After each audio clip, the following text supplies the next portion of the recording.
Eleusinian mysteries. I just want to mention, it says she was the goddess of spring growth. You notice? If you notice, when they sent them troops, they said it was no-fly zone that they set up. Basically, that was an attack. That was an act of war. And that happened on March 19th and March 20th.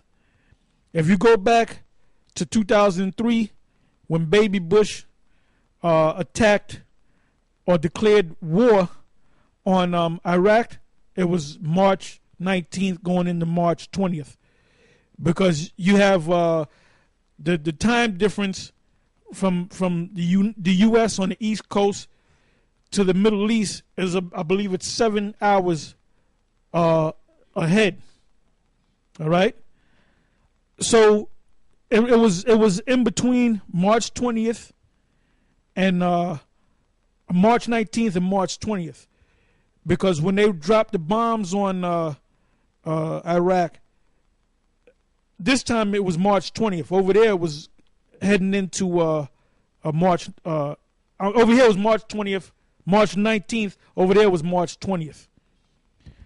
So that's the beginning of what? That's the vernal equinox, which is the beginning of the spring, which is the 21st.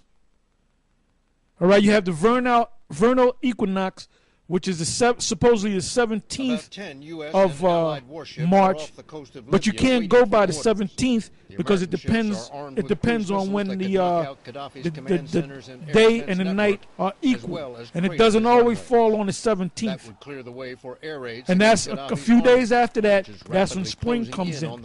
So there was a reason why they attacked Libya, sent the troops in or the jets in into Libya on those dates, March 19th, March 20th, because that's the beginning of spring. So they did it in the name of Persephone. But this operation could include and then you got the month of March was named after Martes, which is the god of war, which is Mars, which is the Roman god of war. And everything that America does mirrors everything that was in ancient Rome. Yeah, because this is Rome all over again. It is supposed to involve ships and aircraft from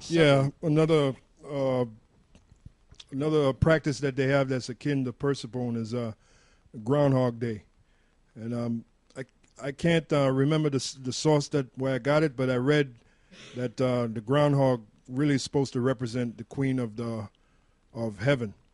All right, so it's all it all ties in. Anyway, I'm reading on. It says, she was also the goddess of spring growth, and that's another thing too. That Groundhog Day festival usually takes place right before the spring. All right, it says she was also the goddess of spring growth, who was worshipped alongside her mother Demeter in the Eleusinian mysteries. This agricultural-based cult promise its initiates passage to a blessed afterlife. Persephone was titled Kor, the maiden, as the goddess of spring's bounty. Once upon a time, she was playing a flowery meadow with her nymph companions. Kor was seized by Hades and carried off to the underworld as his bride. Her mother Demeter despaired at her disappearance and searched for her throughout the world, accompanied by the goddess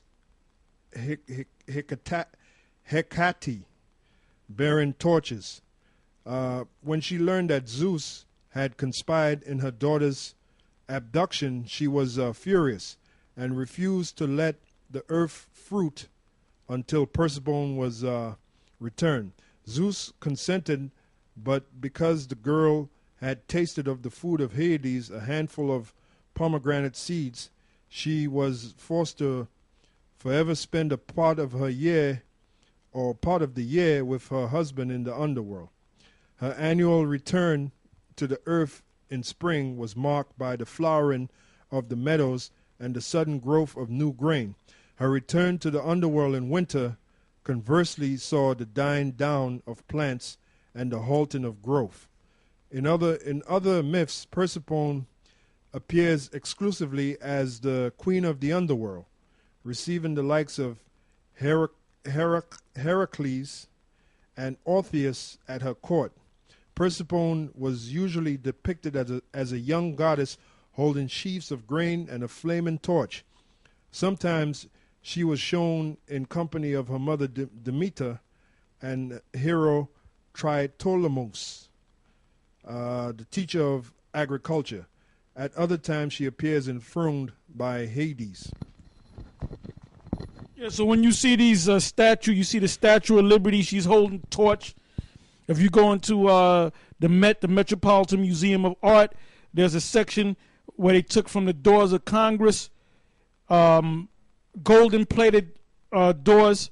I don't know if it was actual gold or bronze gold overlaid with gold. You see two women, and I believe one is holding a torch, the other one is holding group of grains and so forth. And if you go around the city, New York City, you'll see this. You know, you'll see these like if you go to the old Custom building down there by Bowling Green, it's now the Indian Museum.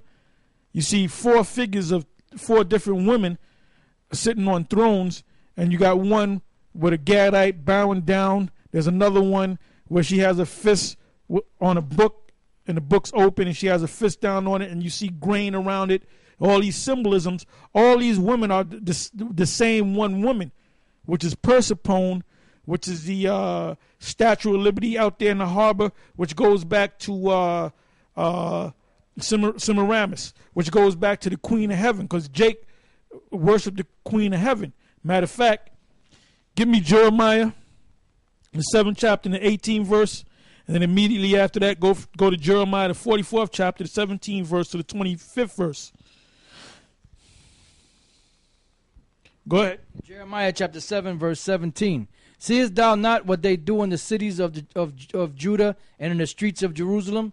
The children gather wood, and the fathers kindle the fire. And the women need their dough to make cakes to the Queen of Heaven, and to pour out drink offerings unto other gods, that they may provoke me. To other gods.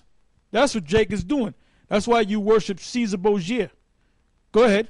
That they may provoke me to anger.